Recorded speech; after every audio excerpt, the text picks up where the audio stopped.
চলো আজকে তোমাদের সঙ্গে ছোট্ট একটা ব্লগ ভিডিও শেয়ার করি।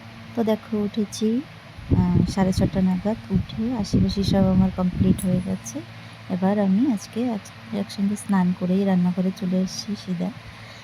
আগে ভাত বসিয়ে দিচ্ছি, তারপরে যে বাদবাকি কাজগুলো থাকবে সেগুলো কমপ্লিট করব, যেমন ঠাকুর পুজো পুজো করা, সবজি রান্না করা, এসব কিছু কমপ্লিট করবো। ভাতটা হতে থাকবে। তো একটুখানি জল পড়েছিল, দেখো পোছা টোছা লাগিয়ে কমপ্লিট করে তারপর চলে যাব ঠাকুর ঘরে করতে, ঠাকুর পুজো করতে। তো ঠাকুর ঘরে গিয়ে দেখো ঠাকুরের আসনটা পরিষ্কার করে নিলাম, নিয়ে নিচেটাও পোছা লাগিয়ে নিলাম, টুলগুলো ভালো করে ধুয়ে মুছে নিয়েছি।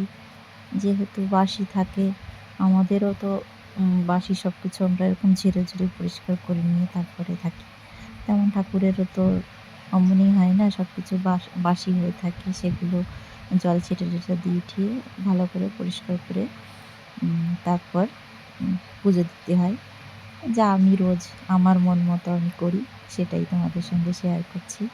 তোমাদের কেমন লাগে তোমরা কমেন্ট করে সবাই জানাবে। তো পোছাপুছি লাগিয়ে যাবো বাসনগুলো পরিষ্কার করতে।